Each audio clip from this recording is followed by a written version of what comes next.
دوسری حدیث معتبر میں امام جعفر صادق علیہ السلام سے منقول ہے کہ حضرت رسول اللہ صلی اللہ علیہ وآلہ وسلم نے فرمایا جو شخص شب جمعہ یا روز جمعہ میں ایک بھی شعر پڑھے علاوہ اس گناہ کے کہ وہ شب جمعہ روز جمعہ میں کیے ہوئے ہر عمل کے ثواب سے بھی محروم رہ جائے گا، ایک اور روایت میں ہے کہ ایسے شخص کی نماز قبول نہیں ہوگی۔ لکھا جی یہ علامہ صاحب یہ بتائیں گے یہ جمعہ کے دن جو شاعری کے بارے میں کہا گیا ہے وہ عشقی اشعار تو منع کیتا گیا ہے، یہ جڑے عشق مشوقی والے شعر نے نا وہ تو روکیا گیا ہے، عشق مشوقی والے اشعار جڑے نے وہ تو ڈکیا گیا ہے کہ اگے پیچھے دنوں چ بھی وہ حرام نے عشقی اشعار، میں تیرے تے مر گیا تے تو میرے تے مر گئی، تے جمعے والے دن وہ زیادہ خصوصیت نال حرام۔ رہی گل پاکاں دے فضائل دی تے اے ذاکر مولوی تے اج پہ جامدے نے پہلے ہندے ہی شاعر سن پاکاں دے، فرزدق شاعر ہے، وہ شعر پڑھ دے شعراں چ اہل بیت دی تعریف کیتی، جدے پر خزائی انہاں اشعار وچ پاکاں دی تعریف کیتی۔ ابو نواز شاعر سی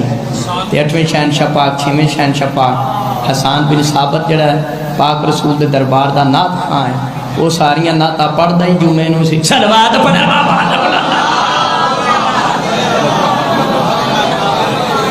وہ جڑے جمعے دے باقی گل جڑا مفاتیح الجنان دا کسی دوست نے حوالہ دیتا ہے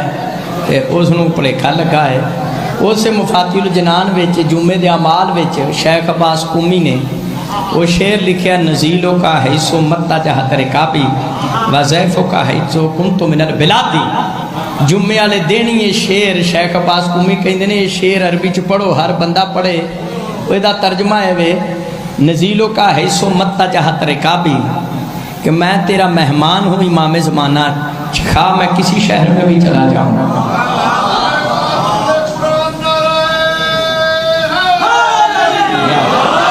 وظیفوں کا حیث کنت من البلادی، تو ہی امام زمانہ میرا مہمان ہے، میں جہاں بھی چلا جاؤں۔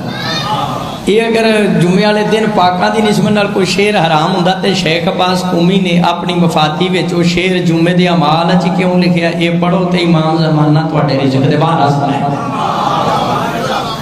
اگلا پوچھا علامہ صاحب یہ بتائیں کہ یہ جناب عباس کی والدہ کس قبیلے کی تھی؟ بنو کلاب خاندان دیا سن، دو نام ملتے ہیں، پاکیزہ نام لبابہ خاتون بھی آیا، زکیہ بھی آیا،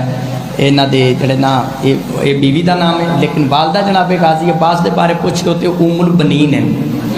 ام البنین، اصل نام فی الف تو